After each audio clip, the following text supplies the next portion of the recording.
Hi friends, please subscribe my channel. ಪಕ್ಕದಲ್ಲಿ ಕಾಣೋ ಗಂಟೆ ಸಿಂಬಲ್ ಮೇಲೆ ಕ್ಲಿಕ್ ಮಾಡಿ ಆಲ್ ಅಂತ ಸೆಲೆಕ್ಟ್ ಮಾಡಿ ಲೈಕ್ ಮಾಡಿ ಶೇರ್ ಮಾಡಿ ಸಬ್ಸ್ಕ್ರೈಬ್ ಮಾಡಿ. ಶಿಯಾ ನಿಂತಿರ್ಬೇಕಾದ್ರೆ ಅಲ್ಲಿಗೆ ಒಬ್ಬ ಹುಡುಗ ಬರ್ತಾರೆ. ಆ ಕಡೆ ಈ ಕಡೆ ನೋಡ್ತಾ ಅಲ್ಲಿದ್ದ ದುಡ್ಡನ್ನ ಎತ್ಕೊಂಡು ಓಡೋಗೋದಿಕ್ಕೆ ಅಂತ ಹೋಗ್ತಾರೆ. ಅದನ್ನ ಶಿಯಾ ನೋಡಿ ಇಲ್ಲಿ ಯಾರಾದ್ರೂ ಇದ್ದೀರಾ ಅಂತ ಹೇಳಿ ಕೂಗ್ತಾರೆ. ಆಗ ಹುಡುಗನ್ಗೆ ಭಯ ಆಗುತ್ತೆ. ತಗೊಂಡಿದ್ದ ದುಡ್ಡನ್ನ ಅಲ್ಲೇ ಇಟ್ಟು ಏನ್ ವಿಷಯ ತುಂಬಾ ಧೈರ್ಯವಾಗಿದೆಯಾ ಅಂತ ಕೇಳ್ತಾನೆ. ಆಗ ಅವಳು ಏನ್ ಹೇಳ್ತಿದ್ದೀರಾ ಅಂತ ಹೇಳ್ತಾಳೆ. ಆಗ ಹುಡುಗ ಬಾ ನನ್ ಜೊತೆ ಅಂತ ಹೇಳಿ ಶಿಯಾ ಕೈನ ಇಟ್ಕೊಂಡು ಕರ್ಕೊಂಡು ಹೋಗೋದಿಕ್ಕೆ ಅಂತ ಹೋಗ್ತಾನೆ. ಅಷ್ಟರಲ್ಲಿ ಅಲ್ಲಿಗೆ ಸಿಯು ಮತ್ತೆ ಫಾನ್ ಬರ್ತಾರೆ. ಏನ್ ನಡೀತಾ ಇದೆ ಇಲ್ಲಿ, ನಮ್ ಜೊತೆ ಸ್ವಲ್ಪ ಮಾತಾಡು ಅಂತ ಹೇಳ್ತಾರೆ.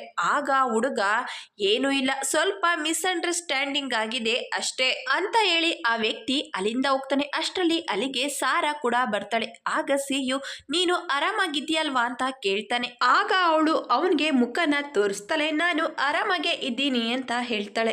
ಆಗ ಎಲ್ರು ಕೂಡ ಬನ್ನಿ ಹೋಗೋಣ ಅಂತ ಹೇಳಿ ಸಿಯು ಫಾನ್ ಅಲ್ಲಿಂದ ಹೋದ್ರೆ ಸಾರಾ ಶಿಯಾ ನಿನ್ಗೇನಾದ್ರೂ ಸ್ಮೆಲ್ ಬರ್ತಿದ್ಯಾ ಅಂತ ಕೇಳ್ತಾಳೆ. ಆಗ ಅವಳು ಏನ್ ಸ್ಮೆಲ್ಲು ಅಂತ ಕೇಳ್ತಾಳೆ. ಆಗ ಸಾರಾ ಸಿಯು ಸೆಂಟ್ ಹಾಕೋದಿಕ್ಕೆ ಶುರು ಮಾಡಿದಾನೆ, ಹಾಗಂದ್ರೆ ಏನರ್ಥ ಅಂತ ಹೇಳಿ ಇಬ್ರು ಕೂಡ ನಗ್ತಾ ಇರ್ತಾರೆ. ಈಗ ಎಲ್ರು ಕೂಡ ಆಟ ಆಡೋದಿಕ್ಕೆ ಅಂತ ಹೋಗಿರ್ತಾರೆ. ಆಗ ಸಾರಾ ನಾನು ಜ್ಯೂಸ್ನ ಇಟ್ಟು ಬರ್ತೀನಿ ಅಂತ ಹೇಳಿ ಅಲ್ಲಿಂದ ಹೋಗ್ತಾಳೆ. ಸಿಯು ಶಿಯಾನ ನೋಡ್ತಾ ಇದ್ರೆ ಶಿಯಾ ಮಾತ್ರ ಸಿಯುಗೆ ಮುಖ ಕಾಣಿಸ್ಬಾರ್ದು ಅಂತ ಹೇಳಿ ಕೈನ ಅಡ್ಡ ಇಟ್ಕೊಂಡಿರ್ತಾಳೆ. ಆಗ ಅವನು ಈ ಟೋಪಿನ ಯಾಕೆ ಹಾಕೊಂಡಿದ್ಯಾ ತೆಗಿ ಅಂತ ಹೇಳಿ ಶಿಯಾ ಹಾಕೊಂಡಿದ್ದ ಟೋಪಿನ ತೆಗಿತಾನೆ. ಆಗ ಶಿಯಾ ಕೂದಲನ್ನ ಹಾಗೆ ಕೈಯಿಂದ ಮುಚ್ಚಿರ್ತಾಳೆ. ಆಗ ಸಿಯು ಏನಾಯ್ತು, ಯಾಕೆ ಈಗ ಇಟ್ಕೊಂಡಿದ್ಯಾ ಅಂತ ಹೇಳಿ ಶಿಯಾ ಮುಖನ ನೋಡ್ತಾ ಇದ್ರೆ ಶಿಯಾ ನನ್ನನ್ನ ನೋಡ್ಬೇಡ ಅಂತ ಹೇಳ್ತಾಳೆ. ಆಗ ಅವನು ಚೆನ್ನಾಗೇ ಇದೆಯಲ್ಲ ಅಂತ ಹೇಳಿ ನಗ್ತಿರ್ಬೇಕಾದ್ರೆ ಶಿಯಾ ನಿಜವಾಗ್ಲೂ ಚೆನ್ನಾಗಿದ್ಯಾ ಅಂತ ಹೇಳ್ತಾ ಖುಷಿಯಾಗಿರ್ತಾಳೆ. ಆಗ ಅವನು ಟೋಪಿ ಮಾತ್ರ ಐಕೋಬೇಡ, ಯಾಕಂದ್ರೆ ಕೂದ್ಲಿಗೆ ಗಾಳಿ ತಾಕೋದಿಲ್ಲ ಅಂತ ಹೇಳ್ತಾನೆ. ಆಗ ಶಿಯಾ ನಗ್ತಾ ಅಲ್ಲಿಂದ ಹೋಗ್ತಾಳೆ. ಸಿಯು ಶಿಯಾನ ನೆನಪು ಮಾಡಿಕೊಂಡು ನಗ್ತಿರ್ಬೇಕಾದ್ರೆ ಫಾನ್ ಸಿಯು ಆಡೋದಿಕ್ಕೆ ಅಂತ ಕೋಲ್ ಕೊಟ್ಟು ಈಗ ನಾನು ಹೇಗ್ ಆಡ್ತೀನಿ ನೋಡು ಅಂತ ಹೇಳ್ತಾನೆ. ಆಗ ಸಾರಾ ನಿನ್ನ ನೀನು ಸ್ಮಾರ್ಟ್ ಅಂತ ಅನ್ಕೋಬೇಡ, ನಿನ್ನ ನೀನೇ ಹೊಗಳ್ಕೊಳ್ಳೋದನ್ನ ಬಿಟ್ಟು ಆ ಕೋಲುನ ನನ್ಗೆ ಕೊಡು ಅಂತ ಹೇಳಿ ಫಾನ್ ಕೈಲಿದ್ದ ಕೋಲುನ ಕಿತ್ಕೋತಾಳೆ. ಆದ್ರೆ ಅವಳಿಗೆ ಆಡೋದಿಕ್ಕೆ ಬರೋದಿಲ್ಲ. ಆಗ ಫಾನ್ ಆಡಿದ್ದಾಯ್ತಾ, ಈಗ ನಾನ್ ಆಡ್ಬೇಕು ಕೊಡು ಅಂತ ಹೇಳಿ ಮತ್ತೆ ಸಾರನ್ ಕೈಲಿಂದ ಕೋಲ್ನ ತಗೋತಾನೆ. ಶಿಯಾ ಖುಷಿಯಿಂದ ನಿಂತಿರ್ಬೇಕಾದ್ರೆ ಸಿಯು ಶಿಯಾನ ನೋಡ್ತಾ ಇರ್ತಾನೆ. ಆಗ ಅವಳು ಕೂಡ ಸಿಯು ಕಡೆ ತಿರುಗ್ತಾಳೆ. ಆಗ ಅವನು ಶಿಯಾನ ನೋಡ್ತಾಳೆ ಸುಮ್ನೆ ನಿಂತ್ಕೋತಾನೆ. ಒಂದ್ ಕಡೆ ಸಾರಾ ಈ ಆಟ ಆಡೋದು ತುಂಬಾ ಈಸಿ ಇದೆ, ನಾನ್ ಆಡ್ತೀನಿ ಅಂತ ಹೇಳಿ ಮತ್ತೆ ಆಟ ಆಡೋದಿಕ್ಕೆ ಅಂತ ಹೋಗ್ತಾಳೆ. ಸಿಯು ಶಿಯಾಗೆ ನೀನು ಟ್ರೈ ಮಾಡು ಅಂತ ಹೇಳ್ತಾನೆ. ಆಗ ಅವಳು ಬೇಡ ನನ್ಗೆ ಆಡೋದಿಕ್ಕೆ ಬರೋದಿಲ್ಲ ಅಂತ ಹೇಳ್ತಾಳೆ. ಆಗ ಅವನು ನಾನ್ ನಿನಗೆ ಹೇಳ್ಕೊಡ್ತೀನಿ ಯಾವ ರೀತಿ ಆಟ ಆಡ್ಬೇಕು ಅಂತ ಅಂತ ಹೇಳ್ತಾನೆ. ಮತ್ತೊಂದ್ ಕಡೆ ಫಾನ್ ಸಾರಾ ನಾನ್ ನಿನಗೆ ಆಮೇಲೆ ಹೇಳ್ಕೊಡ್ತೀನಿ, ಈಗ ಕೋಲ್ ಕೊಡು ನಾನು ಆಟ ಆಡ್ತೀನಿ ಅಂತ ಹೇಳ್ತಾನೆ. ಆದ್ರೆ ಅವಳು ಕೋಲ್ನ ಕೊಡ್ತಿರಲ್ಲ, ಫಾನು ಬಿಡ್ತಾ ಇರಲ್ಲ. ಮತ್ತೊಂದ್ ಕಡೆ ಸಿಯು ಶಿಯಾಗೆ ಯಾವ ರೀತಿ ಆಟ ಆಡ್ಬೇಕು ಅನ್ನೋದನ್ನ ತೋರಿಸ್ಕೊಡ್ತಾ ಇರ್ತಾನೆ. ಆಗ ಶಿಯಾ ಅವನ ಆಟ ಆಡಿದ ರೀತಿನ ನೋಡಿ ಅವಳಿಗಂತೂ ತುಂಬಾ ಖುಷಿ ಆಗುತ್ತೆ. ನೀನೊಂದ್ಸಾರಿ ಟ್ರೈ ಮಾಡು ಅಂತ ಹೇಳ್ತಾನೆ. ಆಗ ಶಿಯಾ ಕೂಡ ಆಡೋದಿಕ್ಕೆ ಅಂತ ಹೋಗ್ತಾಳೆ. ಆದ್ರೆ ಅವಳಿಗೆ ಆಡೋದಿಕ್ಕೆ ಬರ್ತಿರಲ್ಲ. ಆಗ ಅವನು ನಿನ್ ಕೈನ ಸ್ವಲ್ಪ ಹಿಂದೆ ಇಟ್ಕೋ, ಯಾವ ರೀತಿ ಆಡ್ಬೇಕು ಅಂತ ತೋರಿಸ್ಕೊಡ್ತೀನಿ ಅಂತ ಹೇಳಿ ಶಿಯಾ ಕೈ ಮೇಲೆ ಕೈ ಇಟ್ಟು ಯಾವ ರೀತಿ ಬಾಲನ್ನ ಕೋಲಿಂದ ತಳ್ಳಬೇಕು ಅಂತ ಹೇಳ್ಕೊಡ್ತಾ ಇದ್ರೆ ಹೀರೋಯಿನ್ ಮಾತ್ರ ಹೀರೋನ ನೋಡಿ ಮನ್ಸಲ್ಲೇ ಖುಷಿ ಪಡ್ತಾ ಇರ್ತಾಳೆ. ಆಗ ಅವನು ಕೋಲಿಂದ ಬಾಲನ್ನ ತಳ್ಳಿ ಶಿಯಾ ಮುಖನ ನೋಡ್ತಾನೆ. ಅವಳು ಕೂಡ ಅವನ ಮುಖನ ನೋಡ್ತಿರ್ಬೇಕಾದ್ರೆ ಹೀರೋ ನಗ್ತಾ ಇರ್ತಾನೆ. ಆಗ ಶಿಯಾ ಕೇಳ್ತಾಳೆ ಯಾಕೆ ನಗ್ತಿದ್ಯಾ ಅಂತ. ಆಗ ಹೀರೋ ಹೇಳ್ತಾನೆ ಯಾಕಂದ್ರೆ ನಿನ್ ಹೇರ್ ಸ್ಟೈಲು ಹಾಳಾಗಿದೆ ಅಂತ ಹೇಳಿ ನಗ್ತಿರ್ಬೇಕಾದ್ರೆ ಶಿಯಾ ಸಿಯು ನಗ್ಬೇಡ ಸುಮ್ಮನೆ ಇರು, ನಾನು ಆಟ ಆಡೋದಿಕ್ಕೆ ಹೋಗ್ತೀನಿ ಅಂತ ಹೇಳಿ ಅಲ್ಲಿಂದ ಹೋಗ್ತಾಳೆ. ಈಗ ಆಟನ ಶುರು ಮಾಡ್ತಾಳೆ. ಹೀರೋ ಹೇಳ್ಕೊಟ್ಟಾಗೆ ಕೋಲಿಂದ ಬಾಲನ್ನ ಒಂದೇ ಸಾರಿ ತಳ್ತಾಳೆ. ಆಗ ಸಿಯು ಮತ್ತೆ ಫಾನ್ ಇಬ್ರು ಕೂಡ ಶಾಕ್ ಆಗ್ತಾರೆ. ಆಗ ಫಾನ್ ಲಿಟಲ್ ಮಾನಿಸ್ಟರ್ ಒಂದೇ ಸಾರಿ ಆಡೋದನ್ನ ಕಲ್ತ್ಬಿಟ್ಟಿದ್ಯಾ, ನಿನ್ ಲಕ್ ತುಂಬಾ ಚೆನ್ನಾಗಿದೆ ಅಂತ ಹೇಳ್ತಾನೆ. ಮತ್ತೊಂದ್ ಕಡೆ ಲೀ ಸರ್ ಶಿಯಾ ಮನೆಗೆ ಬಂದಿರ್ತಾರೆ. ಆಗ ಅವರಮ್ಮ ಕೂತ್ಕೊಳ್ಳಿ ಸರ್ ಕಾಫಿ ತರ್ತೀನಿ ಅಂತ ಹೇಳ್ತಾರೆ.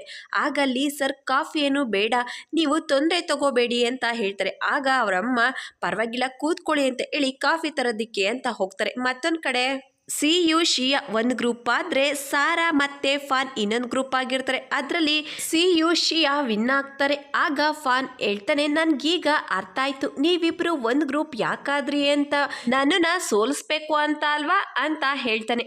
ಆಗ ಸಾರಾ, ನಿನಗೆ ಆಡೋದಿಕ್ ಬರ್ಲಿಲ್ಲ, ಸಿಯುಗೆ ಯಾಕೆ ಹೇಳ್ತಿದ್ಯಾ ಅಂತ ಹೇಳ್ತಾನೆ. ಆಗ ಫಾನ್, ನೀನು ಒಂದು ಬಾಲ್ನು ಕೂಡ ಆಡೋದಿಕ್ಕಾಗ್ಲಿಲ್ಲ, ನೀನು ನನಗೆ ಹೇಳ್ತಿದ್ಯಾ ಅಂತ ಹೇಳ್ತಾನೆ. ಆಗ ಸಾರಾ, ಹೇಗೆ ಆಡಬೇಕು ಅಂತ ನೀನು ಒಂದ್ಸಾರಿನೂ ನನಗೆ ಹೇಳೇ ಕೊಟ್ಟಿಲ್ಲ ಅಂತ ಹೇಳ್ತಾಳೆ. ಆಗ ಸಿಯು, ಈಗಾಗಲೇ ಟೈಮ್ ಆಗಿದೆ, ನನ್ನ ಪರ್ಸ್ನ ಕೊಡು, ಹೋಗಿ ಪೇ ಮಾಡಿ ಬರ್ತೀನಿ ಅಂತ ಹೇಳ್ತಾನೆ. ಆಗ ಶಿಯಾ, ಏನು ಹೇಳ್ತಿದ್ಯಾ ಅಂತ ಕೇಳ್ತಾಳೆ. ಆಗ ಅವನು, ನನ್ನ ಪರ್ಸು ನನ್ನ ಶರ್ಟಲ್ಲಿದೆ ಅಂತ ಹೇಳ್ತಾನೆ. ಆಗ ಅವಳ ಕೈಲಿದ್ದ ಶರ್ಟನ್ನ ಸಿಯು ಕೈಗೆ ಕೊಡ್ತಾಳೆ. ಆಗ ಹೀರೋ ಪರ್ಸ್ನ ತಗೊಂಡು ಮತ್ತೆ ಶಿಯಾ ಕೈಗೆ ಶರ್ಟನ್ನ ಕೊಟ್ಟು ಅಲ್ಲಿಂದ ಹೋಗ್ತಾನೆ. ಆಗ ಅವಳು ಕೂಡ ಖುಷಿಯಿಂದ ನಗ್ತಾ ಅಲ್ಲಿಂದ ಹೋಗ್ತಾಳೆ.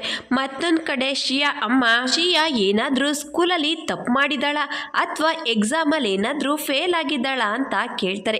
ಆಗ ಸರ್, ಆ ರೀತಿ ಎಲ್ಲ ಏನೂ ಇಲ್ಲ, ನೀವು ಟೆನ್ಷನ್ ಮಾಡ್ಕೋಬೇಡಿ, ನಾನು ಸ್ಕೂಲ್ ಕೆಲಸದ ಮೇಲೆ ಬಂದಿದ್ದೀನಿ ಅಷ್ಟೇ, ಪ್ರತಿಯೊಬ್ಬ ಸ್ಟೂಡೆಂಟ್ ಮನೆಗೂ ಹೋಗಿ ವಿಸಿಟ್ ಕೊಡಬೇಕು, ಫಸ್ಟ್ ಇಯರ್ ಇನ್ನು ಕಂಪ್ಲೀಟೇ ಆಗಿಲ್ಲ, ಸೆಕೆಂಡ್ ಇಯರ್ಗೆ ಸಬ್ಜೆಕ್ಟನ್ನ ಚಾಯ್ಸ್ ಮಾಡಬೇಕು, ಅದು ನಿಮಗೆ ಗೊತ್ತೇ ಇದೆ ಅಲ್ವಾ ಅಂತ ಹೇಳ್ತಾರೆ. ಆಗ ಅವರಮ್ಮ, ಗೊತ್ತು, ನಾನು ಶಿಯಾಗೆ ಆರ್ಟ್ಸ್ನ ತಗೋ ಅಂತ ಹೇಳಿದ್ದೀನಿ ಅಂತ ಹೇಳ್ತಾರೆ. ಆಗ ಸರ್, ಆರ್ಟ್ಸ್ ತಗೊಳ್ಳೋದಿಕ್ಕೆ ಹೇಳಿದ್ದೀರಾ, ಆದರೆ ಫಾರ್ಮಲ್ಲಿ ಸೈನ್ಸ್ನ ಚಾಯ್ಸ್ ಮಾಡಿದಾರಲ್ಲ ಅಂತ ಹೇಳ್ತಾರೆ.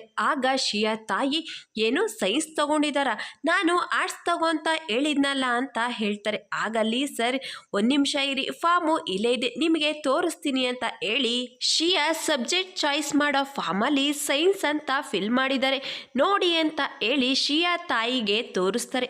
ಆಗ ಅವರಮ್ಮ, ನನಗೆ ಇದ್ರ ಬಗ್ಗೆ ಏನು ಹೇಳಲೇ ಇಲ್ಲ, ಇದನ್ನ ಈಗಲೇ ಬದಲಾಯಿಸ್ತೀನಿ, ಪೆನ್ ಕೊಡಿ ಅಂತ ಕೇಳ್ತಾರೆ. ಆಗ ಸರ್, ಮೊದಲು ಶಿಯಾ ಜೊತೆ ಮಾತಾಡಿ ಸೈನ್ಸ್ ಸಬ್ಜೆಕ್ಟನ್ನ ಯಾಕೆ ಚಾಯ್ಸ್ ಮಾಡಿದ್ರು ಅಂತ ವಿಚಾರಿಸಿ, ನೀವೀಗ ಅದನ್ನ ಚೇಂಜ್ ಮಾಡ್ತೀರಿ, ಆದ್ರೆ ಶಿಯಾಗೆ ಅದು ಇಷ್ಟ ಆಗ್ಲಿಲ್ಲ ಅಂದ್ರೆ ಏನ್ ಮಾಡ್ತೀರಾ, ಹೇಗಿದ್ರು ಶಿಯಾ ಸೈನ್ಸ್ ಅನ್ನ ಚಾಯ್ಸ್ ಮಾಡ್ಕೊಂಡಿದ್ದಾಳೆ, ನಾನು ನೀವೇನ್ ಮಾಡ್ಬೇಕು ಅಂತ ಹೇಳ್ತೀನಿ, ನೀವು ಅದೇ ರೀತಿ ಮಾಡಿ, ಸೈನ್ಸ್ ನ ಚಾಯ್ಸ್ ಮಾಡ್ಬೇಕು ಅಂದ್ರೆ ಗ್ರೇಡ್ ಯಾವ ರೀತಿ ಇರ್ಬೇಕು ಅಂತ ನನ್ನ ಹತ್ರ ಒಂದು ಲಿಸ್ಟ್ ಇದೆ, ಅದನ್ನ ಹೇಳ್ತೀನಿ, ಆಮೇಲೆ ನೀವೇ ಡಿಸೈಡ್ ಮಾಡಿ ಅಂತ ಹೇಳಿ ಸೈನ್ಸ್ ಕ್ಲಾಸ್ ಅಲ್ಲಿ ಗ್ರೇಡ್ ಚೆನ್ನಾಗಿರ್ಬೇಕು, ಆದ್ರೆ ಶಿಯಾ ಮಾರ್ಕ್ಸ್ ಸ್ವಲ್ಪ ಕಡಿಮೆ ಇದೆ, ಶಿಯಾ ಬುದ್ಧಿವಂತೆ, ನಾನು ಏನು ಹೇಳ್ತಾ ಇದ್ದೀನಿ ಅಂದ್ರೆ ಅಂತ ಹೇಳ್ತಾರೆ.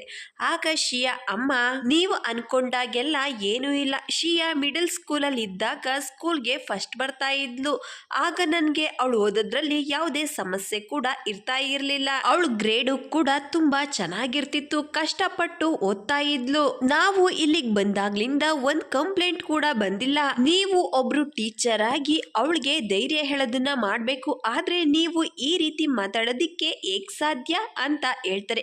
ಆಗ ಸರ್, ನನ್ನ ಮಾತಿನ ಅರ್ಥ ಆಗಲ್ಲ ಅಂತ ಹೇಳ್ತಾರೆ. ಆಗ ಶಿಯಾ ಅಮ್ಮ, ಸಾರಿ ಸರ್, ನನಗೆ ಬೇರೆ ಕೆಲಸ ಇದೆ, ಈಗಾಗಲೇ ಟೈಮ್ ಆಗಿದೆ, ಮತ್ತೆ ಯಾವಾಗಾದ್ರೂ ಈ ವಿಷಯದ ಬಗ್ಗೆ ಮಾತಾಡೋಣ ಅಂತ ಹೇಳ್ತಾರೆ.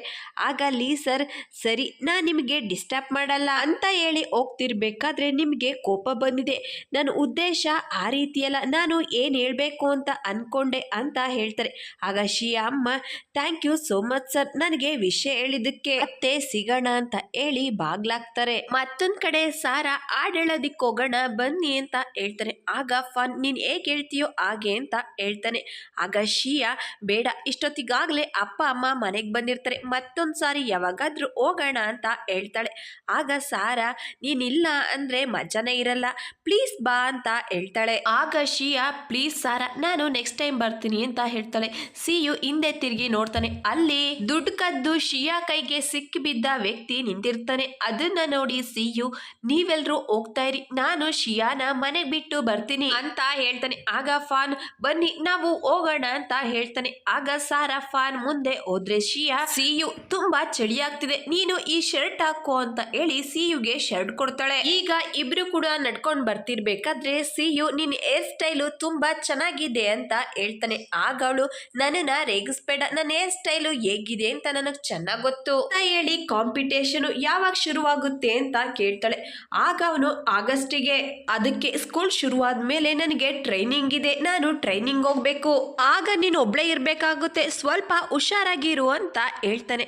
ಆಗ ಅವಳು ನನ್ನ ಬಗ್ಗೆ ನೀನು ಯೋಚನೆ ಮಾಡಬೇಡ, ನಾನು ಹುಷಾರಾಗೆ ಇರ್ತೀನಿ ಅಂತ ಹೇಳ್ತಾಳೆ. ಆಗ ಅವನು ತುಂಬಾ ಧೈರ್ಯ ಬಂದ್ಬಿಟ್ಟಿದೆ ಅಂತ ಹೇಳ್ತಾನೆ. ಆಗ ಅವಳು ಸೈನ್ಸ್ನ ಸೆಲೆಕ್ಟ್ ಮಾಡ್ಕೊಂಡ್ಮೇಲೆ ಧೈರ್ಯವಾಗಿ ಇರಬೇಕು, ಚೆನ್ನಾಗಿ ಓದಬೇಕು, ನೀನಿಲ್ಲ ಅಂದ್ರೂ ಕೂಡ ನಾನು ಎಕ್ಸಾಮನ್ನ ಚೆನ್ನಾಗಿ ಬರಿತೀನಿ, ನಾನು ನಿನಗೆ ಪ್ರೂವ್ ಮಾಡಿ ತೋರಿಸ್ತೀನಿ ಅಂತ ಹೇಳ್ತಾಳೆ. ಆಗ ಅವನು ನಾನು ಕೂಡ ರಿಸಲ್ಟ್ಗಾಗಿ ಕಾಯ್ತಾ ಇದ್ದೀನಿ ಅಂತ ಹೇಳಿ ಹಿಂದೆ ತಿರುಗಿ ನೋಡ್ತಾನೆ. ಅಲ್ಲಿ ಆ ಕಳ್ಳ ಶಿಯಾನ ಫಾಲೋ ಮಾಡ್ಕೊಂಡು ಬಂದಿರ್ತಾನೆ.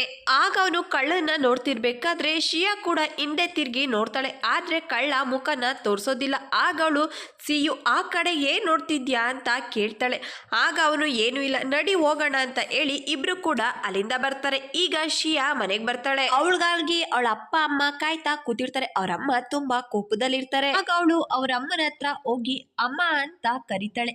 ಆಗ ಶಿಯಾನ ನೋಡಿ ಏರ್ ಕಟ್ ಮಾಡಿಸಿದೀಯಾ ಅಂತ ಕೇಳ್ತಾರೆ. ಆಗ ಶಿಯಾ ಹೌದು ಅಂತ ಹೇಳಿ ಕತ್ತಲ್ಲಾಡಿಸ್ತಾಳೆ. ಆಗ ಅವಳ ತಮ್ಮ ಸ್ವಲ್ಪ ಕೂಡ ಚೆನ್ನಾಗಿ ಕಾಣಿಸ್ತಾ ಇಲ್ಲ ಅಂತ ಹೇಳ್ತಾನೆ. ಆಗ ಅವ್ರ ತಂದೆ ನೀನು ಸುಮ್ಮನೆ ಇರು, ಮಲ್ಕೊಳ್ಳೋದಕ್ಕೆ ಸಮಯ ಆಯಿತು, ನಡಿ ಮಲ್ಕೋ ಅಂತ ಹೇಳ್ತಾರೆ. ಆಗ ಅವಳ ತಮ್ಮ ನನಗೆ ನಿದ್ದೆ ಬರ್ತಾ ಇಲ್ಲ, ನಾನು ಮಲ್ಕೊಳ್ಳೋದಿಲ್ಲ ಅಂತ ಹೇಳ್ತಾನೆ. ಆಗ ಅವರಮ್ಮ ಕೋಪದಿಂದ ಆ ಹುಡುಗನ ನೋಡ್ತಾರೆ. ಆಗ ಅವನು ಎದ್ದು ಅಲ್ಲಿಂದ ಹೋಗ್ತಾನೆ. ಶಿಯಾ ಅಮ್ಮ ಏರ್ ಕಟ್ ಮಾಡಿಸಿದ್ಯಲ್ಲ, ಯಾರನ್ನ ಕೇಳಿ ಏರ್ ಕಟ್ ಮಾಡಿಸ್ತೆ ಅಂತ ಕೇಳ್ತಾರೆ. ಆಗ ಹೀರೋಯಿನ್ ಅಮ್ಮ ನಾನು ನನ್ನ ಇಷ್ಟ ಪ್ರಕಾರ ಏರ್ ಕಟ್ ಕೂಡ ಮಾಡಿಸ್ಕೊಳ್ಳೋ ಆಗಿಲ್ವಾ ಅಂತ ಹೇಳ್ತಾಳೆ. ಆಗ ಅವ್ರ ತಂದೆ ಸರಿಯಾಗಿ ಹೇಳ್ದೆ, ನಮ್ಮ ಮಗಳೀಗ ದೊಡ್ಡೋಳಾಗಿದ್ದಾಳೆ, ಅವಳ ಇಷ್ಟ ಕಷ್ಟನ ಕೂಡ ನಾವು ಗೌರವಿಸ್ಬೇಕು ಅಂತ ಹೇಳಿ ಶಿಯಾ ಅಮ್ಮನ ಕೈಲಿದ್ದ ಫಾರ್ಮ್ನ ತಗೊಳ್ಳೋದಿಕ್ಕೆ ಅಂತ ಹೋಗ್ತಾರೆ. ಆದ್ರೆ ಅವರು ಆ ಫಾರ್ಮನ್ನ ಕೊಡೋದಿಲ್ಲ. ನಿಮ್ಗಾಗಿ ನಾನು ಬಟ್ಟೆ ಒಗಿತೀನಿ, ಅಡಿಗೆ ಮಾಡ್ತೀನಿ, ಅದ್ರ ಬದಲಾಗಿ ನೀವು ನನಗೆ ಏನ್ ಕೊಟ್ಟಿದ್ದೀರಾ, ನಾನ್ ನಿನಗೆ ಅಷ್ಟೆಲ್ಲ ಬುದ್ಧಿ ಹೇಳಿದ್ರು ಕೂಡ ಸೈನ್ಸ್ ತಗೊಂಡಿದೀಯಾ, ನಿಮಗೆ ಈ ವಿಷಯ ಗೊತ್ತಿದ್ರು ಕೂಡ ನನ್ನಿಂದ ವಿಷಯನ ಮುಚ್ಚಿಟ್ಟಿದ್ದೀರಿ, ನನಗೆ ಈ ಮನೇಲಿ ಮರ್ಯಾದಿನೇ ಇಲ್ಲ, ಈ ಮನೇಲಿ ಯಾರಿಗೂ ಕೂಡ ಏನು ಅನ್ನೋ ಹಾಗಿಲ್ವಾ, ನನಗೆ ಅರ್ಥ ಆಯ್ತು, ನಮ್ಮ ಮಗಳು ದೊಡ್ಡೋಳಾಗಿದ್ದಾಳೆ, ಅವಳಿಗೆ ಏನು ಅನ್ನೋ ಹಾಗಿಲ್ಲ ಅಲ್ವಾ ಅಂತ ಹೇಳ್ತಾರೆ. ಆಗ ಅವ್ರ ತಂದೆ ಹೌದು ಅಂತ ಹೇಳಿ ಕತ್ತಲಾಡಿಸ್ತಾರೆ. ಆಗ ಅವರ ಅಮ್ಮ ಆದ್ರೆ ನಿಮ್ಗೆ ಅನ್ಬೋದಲ್ವಾ, ನೀವು ಏನ್ ಮಾಡ್ತಿರೋ ನನಗೆ ಗೊತ್ತಿಲ್ಲ, ಆದ್ರೆ ಶಿಯಾ ಆರ್ಟ್ಸ್ ಸಬ್ಜೆಕ್ಟನ್ನ ತಗೊಳ್ಳೇಬೇಕು, ಈಗ ಬೆಳಗ್ಗೆ ಆಗಿರುತ್ತೆ, ಸ್ಕೂಲು ಶುರುವಾಗಿರುತ್ತೆ, ಸರ್ ಯಾರಾದರೂ ಸೈನ್ಸ್ ತಗೊಂಡು ಮತ್ತೆ ಆರ್ಟ್ಸ್ ತಗೋಬೇಕು ಅನ್ಕೊಂಡಿದ್ರೆ ಕ್ಲಾಸ್ ಆದ್ಮೇಲೆ ಬಂದು ನನ್ನನ್ನ ಮೀಟ್ ಮಾಡಿ ಅಂತ ಹೇಳ್ತಾರೆ. ಆದ್ರೆ ಶಿಯಾ ಮಾತ್ರ ಬೇಜಾರಲ್ಲಿ ಕೂತಿರ್ತಾಳೆ. ಆಗ ಹೀರೋಯಿನ್ನ ನೋಡಿ ಏನಾಯ್ತು, ಯಾಕೆ ಈಗ ಬೇಜಾರಲ್ಲಿ ಕೂತಿದ್ಯಾ ಅಂತ ಕೇಳ್ತಾನೆ. ಆದ್ರೆ ಅವಳು ಮಾತ್ರ ಏನನ್ನು ಕೂಡ ಹೇಳೋದಿಲ್ಲ. ಈಗ ಶಿಯಾ ಕ್ಲಾಸಿಂದ ಹೊರಗಡೆ ಬಂದಿರ್ತಾಳೆ. ಎದುರುಗಡೆಯಿಂದ ಅವ್ರ ತಂದೆ ಕೂಡ ಬರ್ತಾ ಇರ್ತಾರೆ. ಆಗ ಅವಳು ಅಪ್ಪ ನೀವೇನು ಈ ಫ್ಲೋರಿಗೆ ಬಂದಿದ್ದೀರಾ, ನನ್ನನ್ನು ಮೀಟ್ ಮಾಡಬೇಕು ಅಂತ ಬಂದಿದ್ದೀರಾ ಅಂತ ಕೇಳ್ತಾಳೆ. ಆಗ ಅವ್ರ ತಂದೆ ಇಲ್ಲ, ಜೆರಾಕ್ಸ್ ಮಿಷಿನು ಹಾಳಾಗಿತ್ತು, ಅದಕ್ಕೆ ಮೇಲ್ಗಡೆ ಬಂದೆ ಅಂತ ಹೇಳ್ತಾರೆ. ಆಗ ಅವಳು ಅಮ್ಮ ಇನ್ನು ಕೋಪದಲ್ಲೇ ಇದ್ದಾರ, ಅಮ್ಮನ ಜೊತೆ ಮಾತಾಡಿದ್ರ ಅಂತ ಕೇಳ್ತಾಳೆ. ಆಗ ಅವ್ರ ತಂದೆ ಹೌದು ಕೋಪದಲ್ಲೇ ಇದ್ದಾರೆ, ನಿಮ್ಮಮ್ಮ ಕೂಡ ಕಂಡೀಷನ್ ಹಾಕಿದ್ದಾರೆ, ನೀನು ಸೈನ್ಸ್ ತಗೋಬೇಕು ಅಂದ್ರೆ ಅವ್ರು ಹೇಳಿರೋಷ್ಟು ಮಾರ್ಕ್ಸನ್ನ ತೆಗಿಲೇಬೇಕು ಅಂತ ಹೇಳ್ತಾರೆ. ಆಗ ಶಿಯಾ ನಾನು ಹೇಗೆ ಜೀವನ ಮಾಡಬೇಕು ಅನ್ನೋದನ್ನು ಅವರೇ ಡಿಸೈಡ್ ಮಾಡ್ತಾರೋ ಏನೋ, ನನ್ಗಿಷ್ಟಪಟ್ಟಾಗೆ ನನಗೆ ಬದುಕೋದಿಕ್ಕಾಗಲ್ವಾ ಅಂತ ಹೇಳ್ತಾಳೆ. ಆಗ ಅವ್ರ ತಂದೆ ನಿನಗೆ ಈ ಜೀವನನ ಕೊಟ್ಟಿರೋದು ನಿಮ್ಮಮ್ಮನೇ ಅಲ್ವಾ, ನಾನು ನಿನಗೆ ಒಂದು ಸಲಹೆ ಕೊಡ್ತೀನಿ, ಚೆನ್ನಾಗಿ ಕಷ್ಟಪಟ್ಟು ಓದು ಅಂತ ಹೇಳಿ ಅಲ್ಲಿಂದ ಹೋಗ್ತಾರೆ. ಆಗ ಶಿಯಾ ಥ್ಯಾಂಕ್ ಯು ಅಪ್ಪ ಅಂತ ಹೇಳಿ ಥ್ಯಾಂಕ್ಸ್ ಹೇಳ್ತಾಳೆ.